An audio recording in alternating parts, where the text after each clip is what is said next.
নমস্কার বন্ধুরা, জয়াস কিচেনে সকলকে স্বাগত।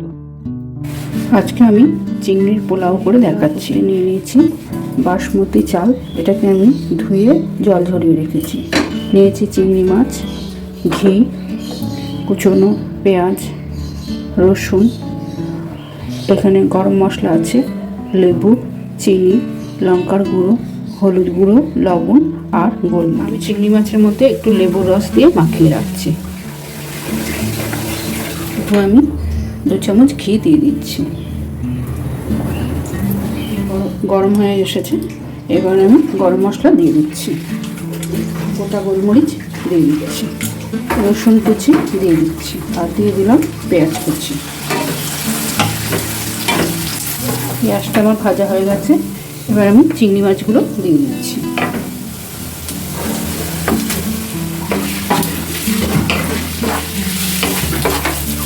চিংড়ি মাছগুলো আমি বেশি ভাজবো না, একটু হালকা করে ভেজে নেব। চিংড়ি মাছটা ভাজা হয়ে গেছে, এবার আমি পরিমাণ মতো লবণ দিয়ে দিলাম পরিমাণ মতো হলুদ আর লঙ্কার গুঁড়ো।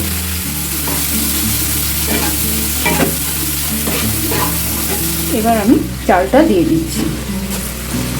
চালটা দিয়ে আমি ভালো করে একটু ভেজে নিচ্ছি।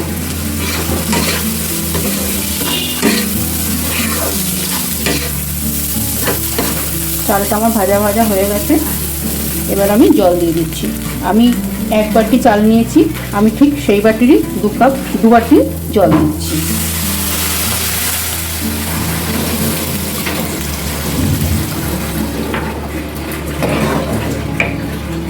এবার আমি সেদ্ধ হওয়ার জন্য ঢেকে রাখছি। পোলাওটা হয়েছে কিনা আমি খুলে দেখে নিচ্ছি।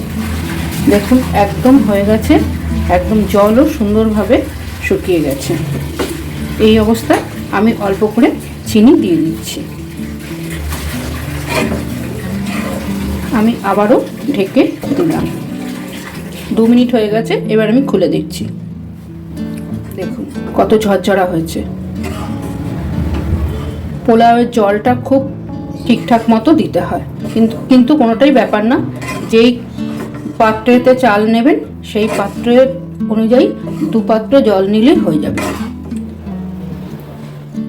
ভিডিওটি যদি ভালো লেগে থাকে লাইক, শেয়ার, সাবস্ক্রাইব করবেন।